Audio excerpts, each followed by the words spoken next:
On the wings of the past.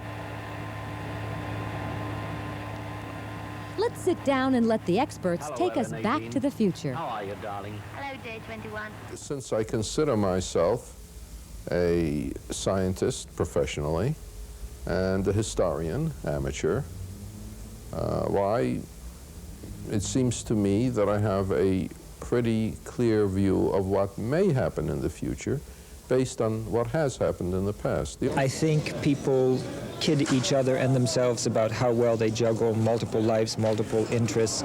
I think everybody runs faster and faster, and I think we're going to see a generation of people dropping out. I think that's going to be an exciting trend, not just a fashion trend, but a trend in general.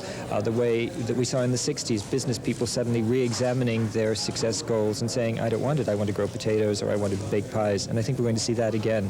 And in fact, the entire hippie influence is an important fashion influence that's coming back. And we're seeing a lot of that with the mixed prints, all of that kind of thing starting to come in, and self-expressionism again. We're going backwards.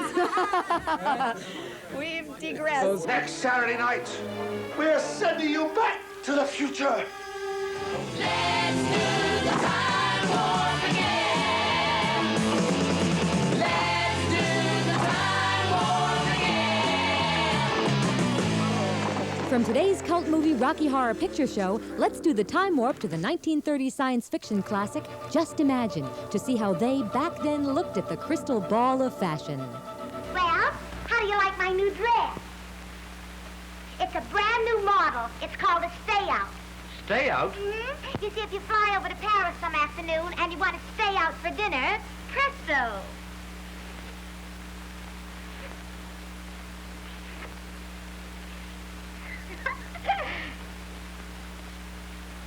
Maybe I'm too young to watch this.